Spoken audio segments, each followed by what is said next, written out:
South Korea is an emerging world leader, the world's 7th largest exporting nation. They make more ships than any other country. We look at Korea today, it is emerging at such a pace that it's almost blindsiding some people right now. They're exporting more memory chips and display panels than anyone else on Earth. People who know this country view it the same way as we do, that it is a very dynamic, very energetic, hard-working country. They're designing brand new transport systems. South Korea has developed at an extraordinary rate, and a lot of that is to do with the fizzing energy, the frenetic pace of the economy, and the sheer energy that people are willing to invest in it. And they're creating world-class art, cinema, and music. It's exciting for music to be such a big part of culture here. In the last 100 years, South Korea has been invaded, subjugated, and divided. But within 2 generations, it's brought about an economic miracle that's changed the face of the nation and put this country of nearly 50 million people onto the world stage.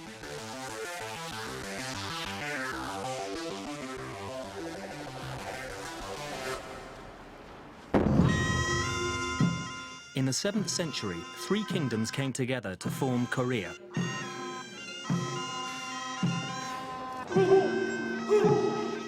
Today, the country's physically divided, the result of a war that began in 1950 and never ended. The fighting stopped in 1953, but an uneasy ceasefire carries on. The Demilitarized Zone, or DMZ, marks the divide between South Korea and the communist North. 2 million soldiers patrol the border. It's the most heavily fortified on Earth.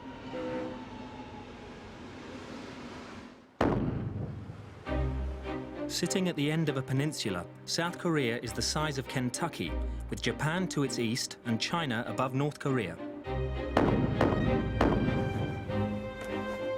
In less than 6 decades, South Korea has risen like a phoenix from the ashes to become an economic powerhouse with ambitions to match.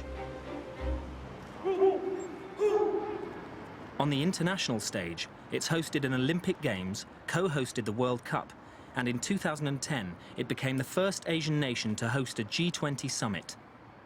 President Lee Myung-bak welcomed the world's leaders to discuss economic and social issues. 구체적인 성과를 도출하기 위해서 노력할 것입니다. In the United States, where we're on track to cut our deficit. It put his country at the top table of international politics and highlighted the differences between the 2 Koreas. Koreans by nature are optimistic people. We couldn't have survived the war and the poverty had we not been optimists. But I think with one big caveat, that we have a huge challenge looming over the horizon that most of our peers in the G20 don't have. And that is the challenge of what to do with North Korea. We have the fear that this might lead to another conflict that destroys everything cheap. They've broken the armistice on numerous occasions. Most recently, the unprovoked sinking of one of our naval vessels, the artillery shelling without provocation of Yeonpyeong Island, the harassment, the threatening. All of this casts a very long, dark, uncomfortable shadow over South Korea. North Korea remains a secretive, totalitarian state. Run by a dynastic family who've controlled it since the ceasefire, it has one of the world's largest standing armies.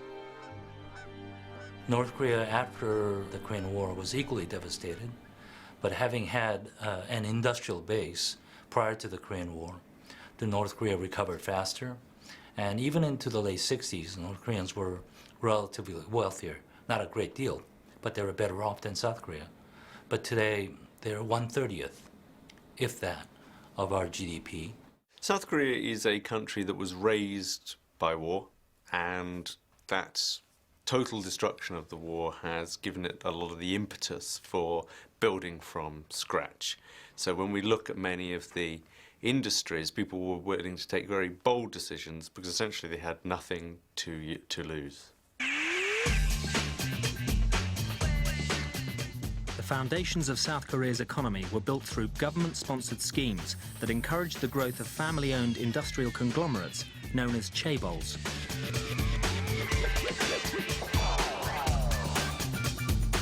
Two of the most globally significant chaebols that have dominated the country's economy are Lucky Gold Star, or LG as it is today, and Samsung. Samsung started out in 1938 as Samsung General Store, which was a trading company which sold dried fish and other foodstuffs. Our history starts from 1947. We started out as a small manufacturer of cosmetic facial creams for women. And then we ventured into other industries such as plastic materials, healthcare products, household goods, electronics. After the devastation of the Korean War in the 1950s, Samsung began to move into new business areas to help rebuild the Korean economy. Some of those included, for example, textiles and sugar refineries. Now, by the late 1960s, Samsung began to move into the electronics industry.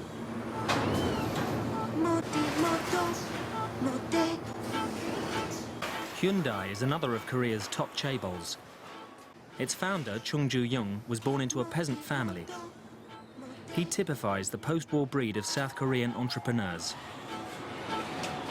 He went on a whirlwind tour of Europe. He first of all secured a set of orders from the Greeks that if he were able to build a shipbuilding industry, then they would buy ships from him.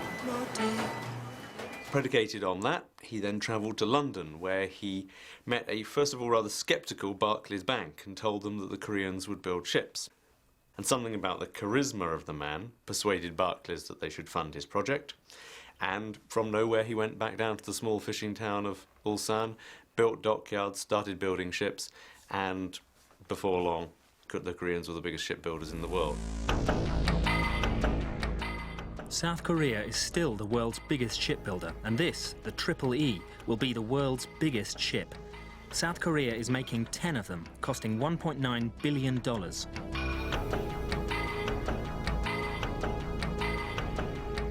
As long as the Empire State Building is tall and as wide as an 8-lane highway, each ship can carry 18,000 containers, enough to transport 18 million flat-screen TVs.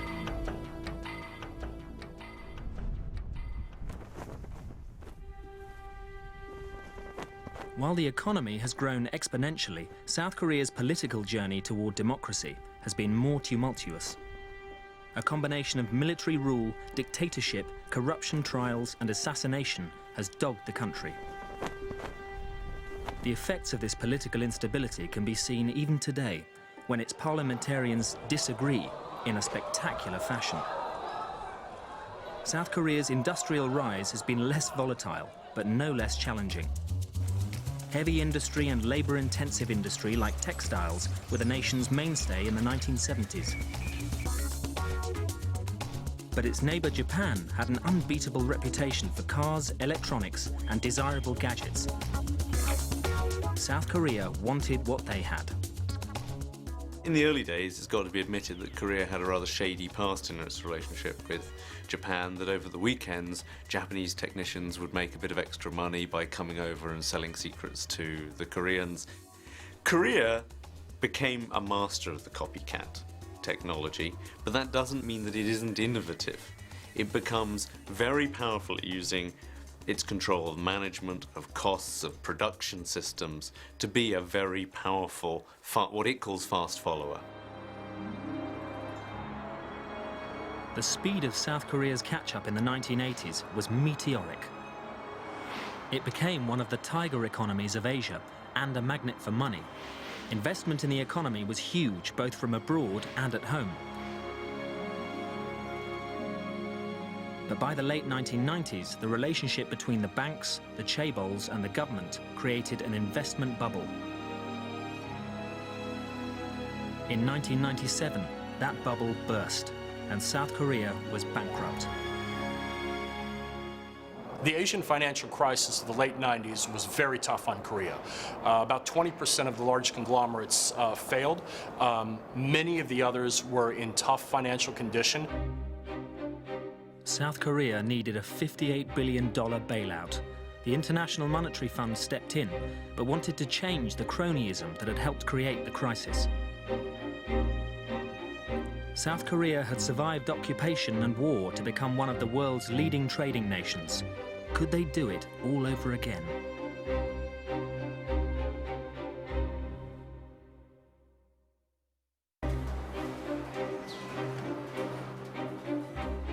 Looking at the gleaming cars rolling off this Hyundai production line at a rate of 12,000 a day, it's hard to believe that 14 years ago, South Korea was bankrupt. Back in 1997, to save their country's failing currency, 3.5 million Koreans donated jewelry and 227 tons of gold, which drove the global price of gold down to an 18-year low, but helped raise more than $1 billion and demonstrated how determined the whole country was to rebuild its fortunes. There is a sort of esprit de corps, I have to say, and there is a very strong Korean national identity. This monument symbolizes the suffering of Korean families who can't return to the north since the ceasefire. This country has come so far so fast. It has to do with the separation of other Koreans on the peninsula. And it has to do with the sort of yearning to create a greater Korea, a greater presence on the world stage. So I think that's the driving force. The International Monetary Fund's $58 billion loan to bail out the country came with provisos. The banking system was restructured and the chaebols underwent change. Hyundai was at that time part of a larger Hyundai group that was diversified enough that even though it had problems, its survival still looked pretty solid. And in fact, realized that there was a good opportunity for acquisitions. That was the time that we were able to buy half of Kia, which at that time was the second largest automaker in Korea and was in real danger of failure. Buying Kia and the reorganization that followed the economic crisis took Hyundai from a car-making minnow to the 5th largest in the world. It's all a long way from the company's first car, the Pony.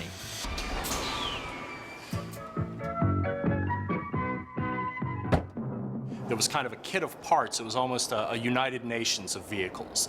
The manufacturing and the engineering know-how came from the UK, the design came from Italy, the engine came from Japan.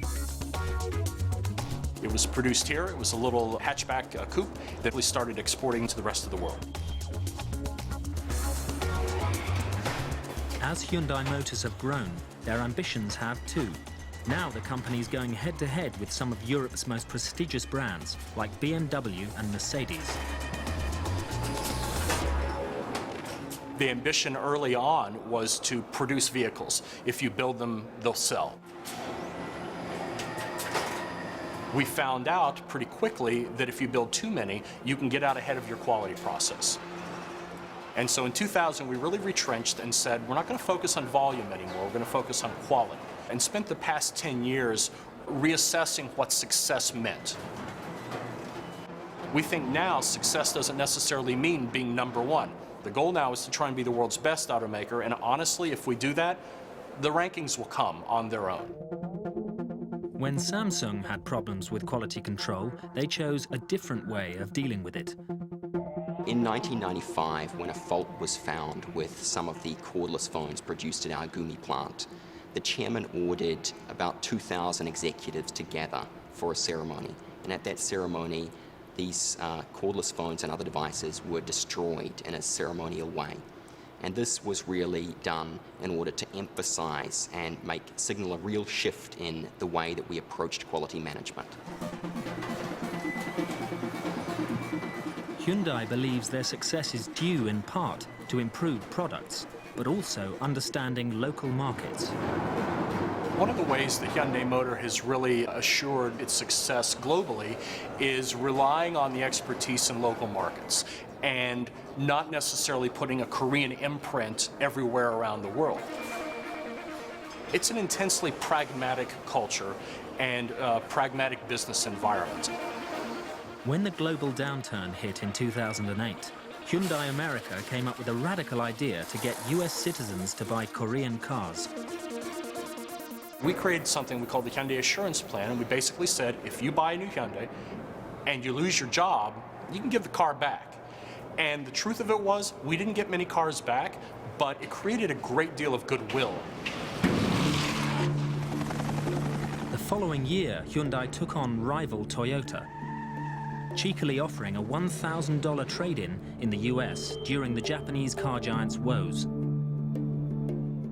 And it worked. Hyundai increased its market share. South Korea's hunger to succeed enabled it to pay back its IMF loan 3 years early. And by 2004, it had joined the trillion-dollar club of world economies. I think globalization is inevitable. We've known that the world economy grows faster by interdependence in trade. If that is the paradigm, then for those of us who see ourselves as more advanced economies, have one goal: to climb the value-added change. South Korea now has 10 companies in the global Fortune 500, has recently ratified a free trade agreement with the EU, and is close to doing a deal with the US. Samsung's home market of Korea is relatively small, which means that our growth is really outside of the country. So today, more than 90% of Samsung's revenue is generated in exports outside of Korea. One of the impressive things about South Korean industry is its ability to forge new markets very quickly, particularly being bold and going into areas where other investors, and particularly their rivals, sometimes are a bit fearful to go. And if you take a company like Samsung Electronics, it's the second biggest individual exporter from China. So they've certainly moved into these regional markets. As soon as they can see an opportunity, they'll move into it. In 2009, Samsung's profits were double Japan's 9 major consumer and industrial electronics companies combined. In 2010, Samsung posted record sales, putting them ahead of Hewlett-Packard and Siemens. China is one of our most important markets today. It makes up around 16% of our global revenue. Obviously, with the growing Chinese middle class, there's a lot more demand these days for premium electronics products, like our flat-screen TVs and smartphones. In 1990, there was only one flight a week between South Korea and China. By now, there are hundreds of flights each week. Now the push is more gravitating towards Vietnam and Indonesia. These are, again, tough markets. And the Korean background, coming from a nation raised by war, has created very bold leaders who like the idea of slightly tough, hard-to-work-in environments. And they're more willing to go there than, say, Japanese companies that can be more wary. If an American company opens a shoe factory in Indonesia, the Koreans will move there within months to build up a shoe factory to compete with it. In other areas, they are just being bold. At the moment, they're even looking at real frontier markets like Cambodia. So they're looking to build the first really big international airport in Cambodia, real estate, leisure there. They're outstripping the Chinese at the moment in the amount that they're investing into Cambodia. They're the biggest expatriate community in Indonesia. So they're really on the march in these kind of frontier markets. By 2009, South Korea was the world's 9th largest exporter. In display panels, memory chips and shipbuilding, they ranked #1. In mobile phones, 2nd. Cars, 5th. Petrochemicals, steel and textiles were all in the top 10. But there are new global markets in South Korea's sights, the so-called soft power service industries. These are not factory but city-based, and they need highly educated individuals to create new wealth. Can South Korea Inc. become a world beater here as well?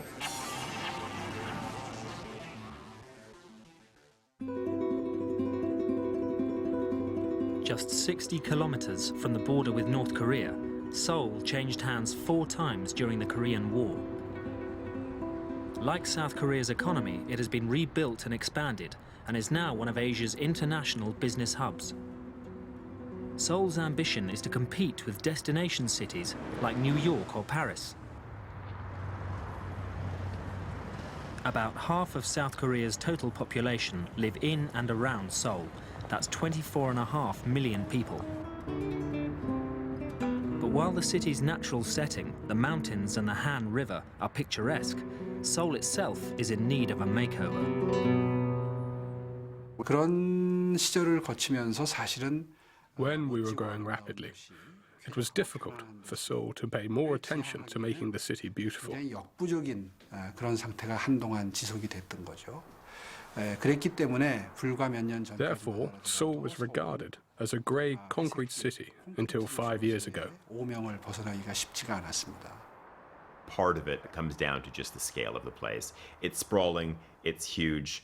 It has a legacy of a lot of particularly ugly housing. And the problem with ugly housing versus ugly office buildings is people live in ugly housing. So it's going to take a very, very long time to regenerate a lot of those areas. If anyone can do the regeneration, though, it's certainly the Koreans. The cultural legacy of the city is being rediscovered. This space is a reclaimed oasis in the car-choked streets to celebrate Sejong the Great, one of the nation's founders. This is the latest construction in the city's $102 billion project to make Seoul a design capital. 동대문 농장 터에 만들고 있는 DDP를 예를 들 수 있습니다. 그 공간은 We are currently building DDP on the land where Dongdaemun Stadium stood. The site has historical significance because there are the remains of a fortress wall and an armory from the Chosun dynasty. 공간인데 This landmark building will house design-based businesses and become the fashion hub for South Korea. The site it sits in will be a green space in the city. 야구장과 축구장으로 쓰이던 공간인데요. 과감하게 We made a far-reaching decision to tear down the two stadiums and excavate the site to reveal our history from centuries ago. 살려서 지금 역사 문화공원으로 만들어놨거든요. 그리고 거기에 이어 Now there is a history and cultural park of Seoul. 이 건축물은 지금까지 구현된 적이 없는 아주 Above the park, we are building a design plaza. We have employed cutting-edge architectural technologies to build this innovative design. 건축물이 지금 만들어지고 있습니다. Something else Seoul is determined to change is its traffic problem. South Korea wants to become the world's 7th green power within a decade. KAIST, the Korean Advanced Institute of Science and Technology, are developing a transport system to help them achieve that goal. OLEV, the online electric vehicle. The prototype buses and cars take up power magnetically from electric strips buried in the road. There are 4 supporting motors that are the same as diesel motors. The main motors sit at the back of the engine compartment. This black box is the battery. The size and cost of this battery is only a fifth of other electric buses' batteries.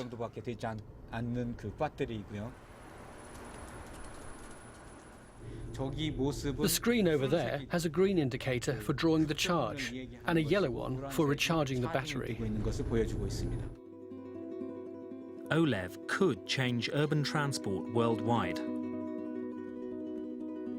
And if 50% of Koreans switch to OLEV, the country could reduce its oil imports by 35 billion barrels a year. 운행되는 노선의 한 3분의 1 정도. Only a third of the route needs to be capable of recharging. This system is a dream come true. 운행될 수 있는 정말 꿈과 같은 그러한 시스템이죠. From a country that was a fast follower, this South Korean innovation is set to challenge the rest of the world within the next few years.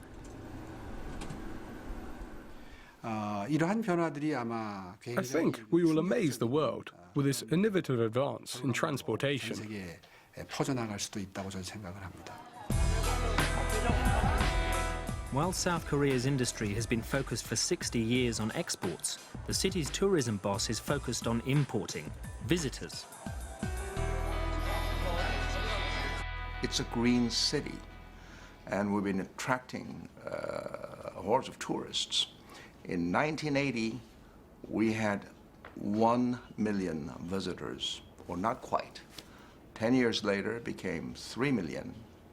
And last year, 2010, we had almost 9 million. One of the great challenges for South Korea right now is that it is bottom of all league tables when it comes to Asian tourism. Tourists don't want to go to South Korea. They want to transfer through the airport. They want to use its airlines. They don't necessarily want to get off the plane. We've invested a lot of time, energy, and money. The result is Incheon International Airport, Seoul's International Airport, has been voted the world's #1 airport for 6 years in a row. South Korea is not yet in the ranks of Asia's top destinations, but it has plans to tempt the world's traveling consumers. we look at Korea today, it is emerging at such a pace that it's almost blindsiding some people right now, because all eyes are on China. Eyes have sort of been on Japan, but certainly we've seen this China focus. But if you talk to luxury goods companies, if you talk to retailers, if you talk to even small trouser manufacturers in Italy, just focusing on the consumer side, they say the most magical part of the world right now is South Korea. Look at the three main department store brands. These are not global household names yet, but you've got Shinsegae, you've got Lotte, you've got Hyundai. Three stores which rival pretty much anything in Tokyo. They beat the pants off of anything in Hong Kong. And you can pretty much write off North America, Australia, and Europe. In a very short span of time, our bathroom cupboards or women's cosmetics bags are going to be full of Korean brands that are already billion-dollar companies in their own right. They just haven't gone beyond the borders of that nation yet, but they're on their way. Millions of tourists do come, and thousands of people who work for multinational companies do stay. Seoul offers both luxury shopping and its own fast food. Bindaetteok could be Korea's contribution to the menu of international foods found across the globe, like hamburgers and pizza. There are 3 or 4 things that the Koreans do incredibly well, which are also quite easy to transfer into a fast food format. Here is something which is taking fresh ingredients and mixing them together, and you've got the wonderful taste and the ease of Korean pancakes. 우리나라에 Fast food culture was introduced by the West Korea, so I think we can export Korean fast food, which has lots of vegetables and fermented ingredients, to the West. I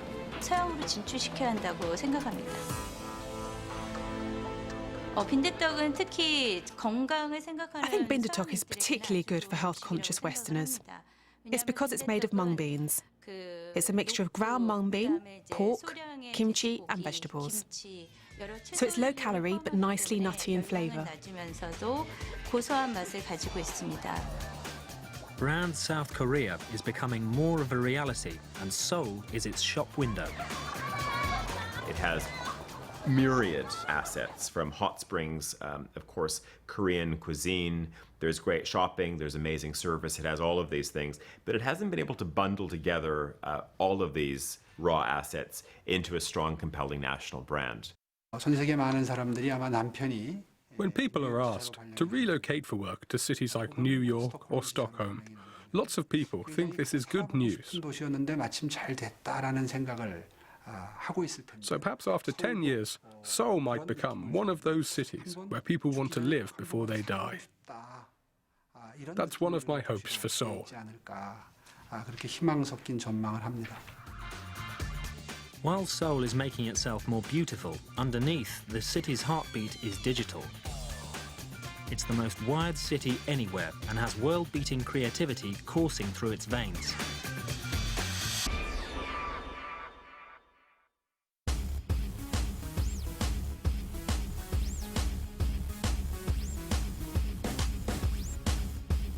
Korean pop, K-pop, has taken Asia by storm, and now its stars are becoming big in the West. The Hallyu, the Korean wave, is a cultural phenomenon, and in the global soft power stakes, it's been called the country's biggest weapon. When you look at raw soft power, those assets that can't be bought but are instantly loved and embraced by people around the world, the Koreans have understood how to export those things in spades. K-pop and now Hollywood film star Rain is one. He's been selected as one of People magazine's 100 most beautiful in the world. And film director Park Chan-wook, an award winner at Cannes, has Quentin Tarantino as a fan. And girl groups like Wonder Girls and Girls' Generation have gone international, making millions in export revenues. The K-pop has definitely become a bigger influence than it was like 5 or 10 years ago. So it's exciting for music to be such a big part of culture here.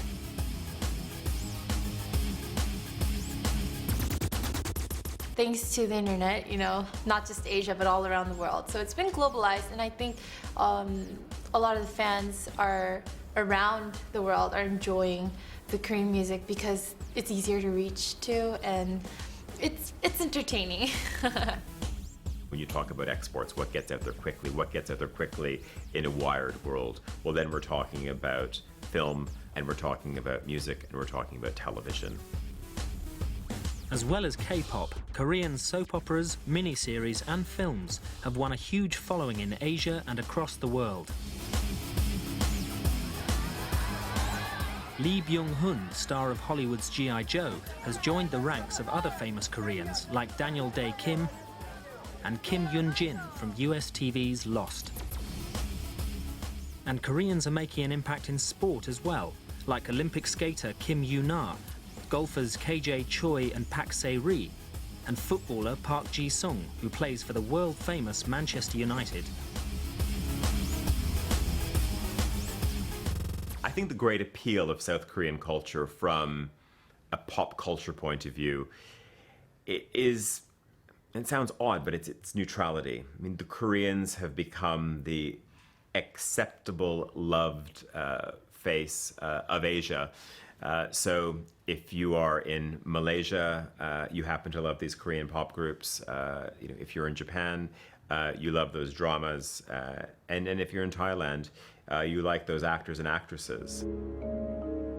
It's not only mass culture that has surfed the Korean wave. Korean art has gone mainstream in capital cities across the globe. The renowned Saatchi Gallery will show only Korean art when the 2012 Olympics is in London. Historically, South Korea is more worldly because its people are part of the cultural exchange.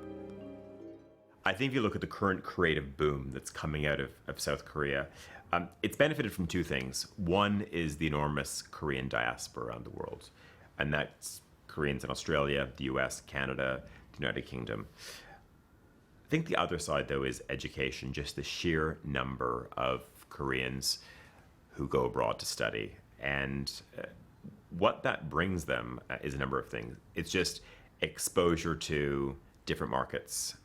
You know, it delivers an understanding of how other people think, what makes other consumers tick. Per capita, there are more South Koreans studying in America than from any other country. In the 60s, during South Korea's political unrest, hundreds of thousands had emigrated to the US, but now many Korean Americans want to come back. Many of them settled in the US, and we now even have hundreds of thousands of young people in their 20s and 30s in the US who are very Americanized, somewhat global, who want to come back home. And many try, but they find that the market here is extremely competitive because the Korean youngsters have in the meantime become far more globalized than their Korean American cousins who are insular, relatively speaking, who grew up in the US. This is a very interesting development.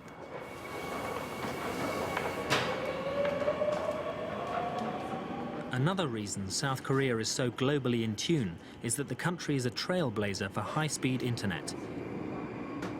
81% of the population are wired to broadband. Seoul calls itself the most wired city on Earth, and even in the subway, there is connectivity.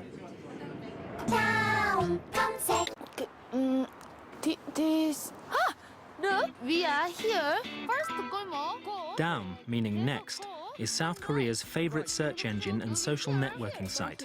4 out of 5 are registered users. And this new digital world is changing some traditional Korean aspirations. 과거에는 이제 한국에는 그런 풍습이 있습니다. 그러니까 돌 첫 번째 생일이 되면 Traditionally, on a Korean baby's first birthday, it's encouraged to pick up something from the party table. 아이가 그것을 잡게 합니다. They put out things like money. 잡았을 때 그 아이의 미래를 같이 점치면서 이제 축하해주는 가령 예를 들면 아기가 이제 돈을 If the baby selects money, it will become a business tycoon. 축하를 해주는 것이 있었는데요. Recently, parents have started putting down a computer mouse, so if the baby picks it up, they'll succeed in IT. IT 업계에서 이제 큰 일을 하게 될 것이다. You see, the internet is so widely used that it's even changing our traditions. 인터넷이 사람들의 생활 속에 녹여들면서 사소한 풍습들을 바꿔나가는 걸 볼 수 있습니다. Small IT companies are multiplying fast in South Korea, and young people are attracted to their different way of working. 는 이제 그 소위 좋은 대학을 나오고 이렇게 실력 In the past, graduates from the top universities wanted to work for chaebols, but now they want to join IT companies, where they can work on their own initiative, unlike at the big companies. 이러한 흐름들이 아마 그 I think this kind of shift will slowly change the working cultures in Korea. 생각이 됩니다. It's not just how people work, it's changing who works. A high percentage of the industrial giants, the chaebol's workforce, is male, and an even higher percentage of men fill the top jobs. But in these new industries, things are changing. 특히 이제 고위직으로 왔을 때, 그러니까 팀장들이라든가 이런 식으로 이제 There are lots of women in senior positions in IT, and the ratio of men to women is 50-50. 반반이 될 정도로 많이 있고요. 이런 것들이 This is a very new working culture in IT, and many Koreans in high-level jobs find it odd. 신기하게 생각하는 한국의 문화고. What's happening in IT reflects a change in South Korean society. Some of the old ways are being challenged by the young. And the chaebol system is more than 60 years old. The problem is the chaebol system is very strong. So if you get a dynamic little middle-order company, it will either get broken down by the chaebol in the sense that it's a supplier to the chaebol, so the chaebol will start to demand tough terms from it and it will feel pressured financially. On the other hand, if it's doing really well, a chaebol will just buy it. Young South Koreans' priorities are different to their industrious parents and grandparents who worked long hours to raise their country into an economic powerhouse. And soft power is accelerating the speed of that change.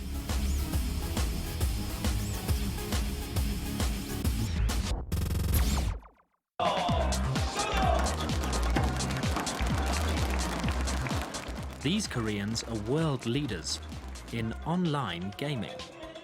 They're e-sport players, competitive video gamers, and in South Korea it's big business. A byproduct of the broadband boom, some 17 million Koreans are gamers, and hundreds of thousands watch their heroes in action. E-athletes pitch their skill at obliterating opponents, whether they're in the same room or across the globe. Matches are broadcast onto dedicated TV channels, and the top players' fan clubs are bigger even than many K-pop stars. Koreans love e-sport because we have a professional league and e-sport athletes are very competitive. With so many fans, I hope that e-sport can get even bigger. Born in a digital age, young Koreans expect instant gratification.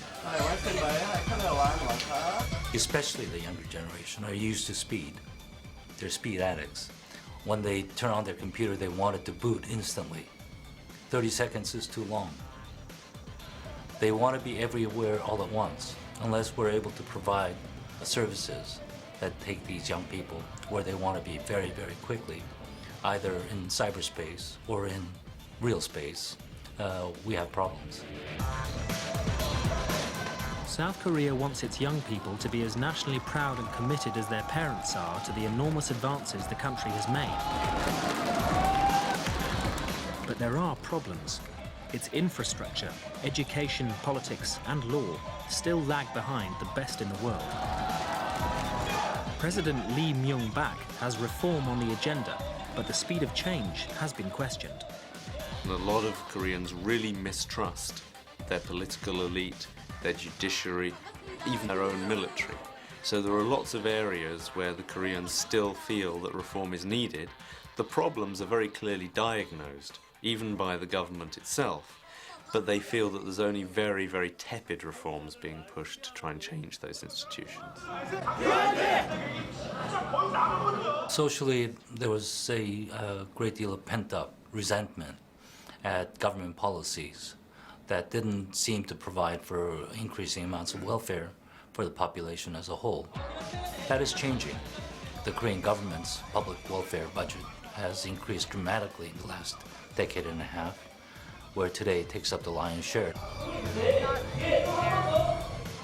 This big industrialization, though, does have a dark side to it.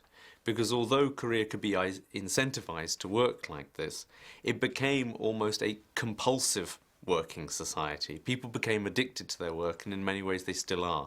In modern era, one expression has become synonymous with Korean character, 빨리빨리.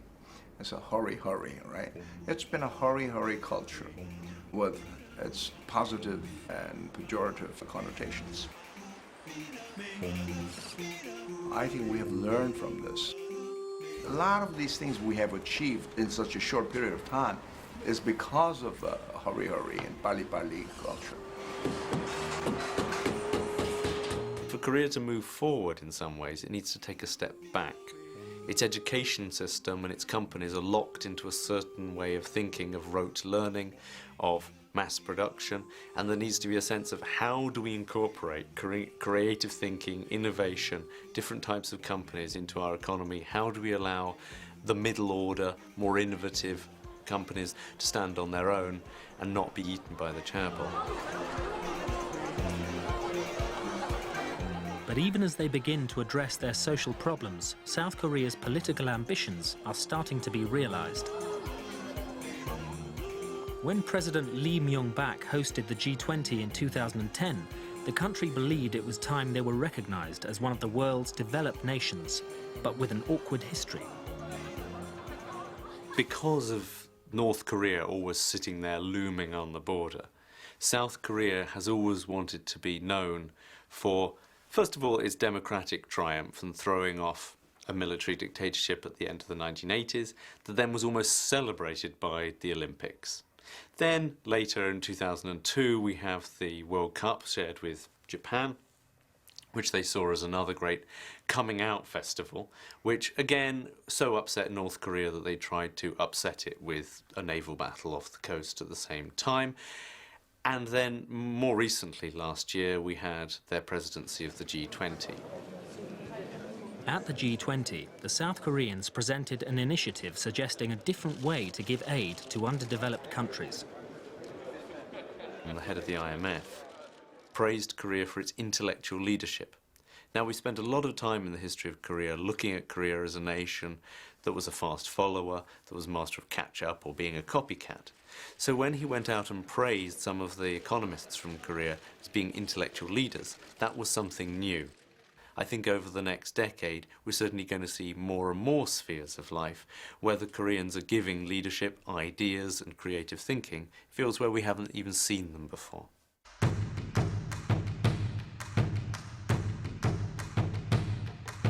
But South Korea remains only half of a nation that has existed since the 7th century.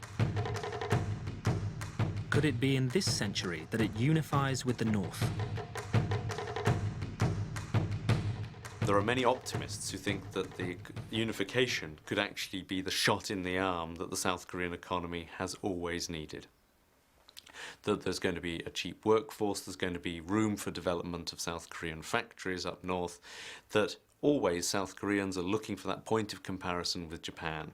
Will unification be the thing that gives us that extra fillip and brings us up to the level that the Japanese are at? Even without unification, to progress and get that competitive edge, South Korea needs its trademark on products to be as nationally strong as French perfume, German cars, and Japanese technology. Once upon a time, Samsung, they fought purely on price. Now they fight on design and service. It is our technology that made your life smart. we're now approaching what I sort of see as the third Korean wave. If the first Korean wave was LG, Samsung arriving in our households, more Hyundai vehicles and Kia showing up on the street, if the second wave was the K-pop boom, the soap opera boom, let's say the whole soft power boom that we've seen from South Korea, the third wave is going to be an industrial and brand one. And what we're about to witness are Korean brands hitting every other part of our daily life. After 60 years of near relentless growth, does South Korea feel it has achieved its goal? And is there more to come?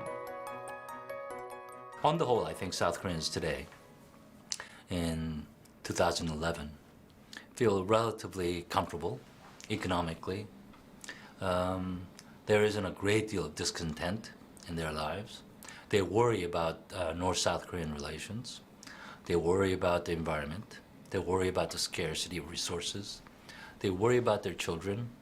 But these are the worries of a relatively affluent, relatively comfortable economy anywhere on this planet. The only distinction, I think, is that the Koreans may be still a bit more hungry than the wealthier European countries or North American countries. Now is an interesting time to be Korean and see how well South Korea can fulfill its promise of great things to come. Everything points to a vibrant country that has married the best of both Western and Asian culture in a free market economy, and it could well make South Korea the nation to watch.